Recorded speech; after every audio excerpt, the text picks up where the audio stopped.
पांघरून झोपायचं. हे भावना बघ कशी गंमत केली आजोबांची. आजोबा पण हे काय हो, आज केवढा उशीर केलात तुम्ही यायला. कशाला करताय एवढं का? त्रास होईल ना तुम्हाला. आणि या वयात हे सगळं झेपणार आहे का तुम्हाला? अजिबात काय झालं आणि बघ मला अजिबात त्रास होत नाही. मी चांगला हट्टा कट्टा आहे, व्यवस्थित काम करू शकतो भरपूर. तरी काळजी घ्यायला नको का? थांबा मी पाणी आणते. बस जरा बस ग, पाण्याची काहीही गरज नाही. कळलं? बरं आजोबा मी आता जेवायला वाढू का तुम्हाला? अरे पुन्हा ते हे बघ, ऑफिस सुटल्यानंतर आम्हाला जेवण सुद्धा होतं आणि ते जेवण झालं आणि व्यवस्थित झालंय. त्यामुळे आता जेवणाची पण आवश्यकता राहिली नाही. हे काय हो आजोबा, मी एवढा वेळ तुमच्यासाठी जेवणाची वाट बघते आणि तुम्ही बाहेरूनच जेवून आला. काय करणार, खूप आग्रह केला ना सगळ्यांनी, पण तू अजून जेवली नसेल. जेवेन मी नंतर. तुमचं औषध आणते. नको, मी घेत नंतर. तू अशीच बस माझ्या. मला सांगा आजोबा, मला काय कमी आहे?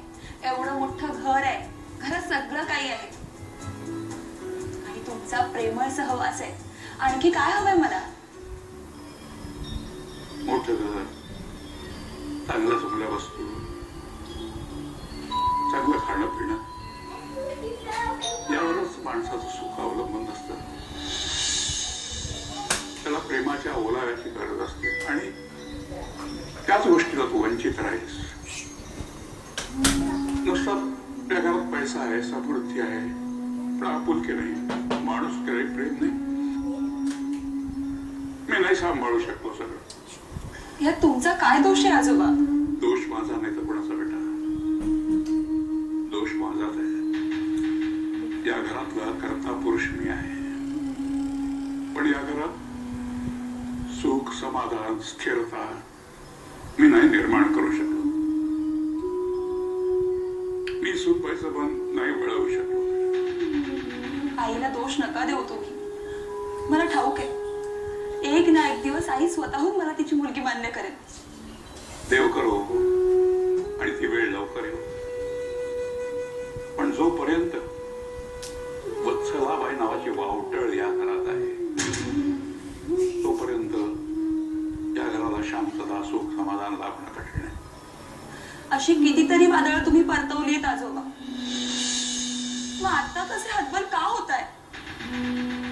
तुम्ही तसे हतबल झालात तर माझं काय होईल? असा विचार नाही करायचा बेटा. अगं मी काय, माझं तर वय झालंय. काय सांगता येतं का माणसाचं? पण तू या घरातील सुखासाठी, समृद्धीसाठी, समाधानासाठी, आनंदासाठी खंबीर राहायला हवं.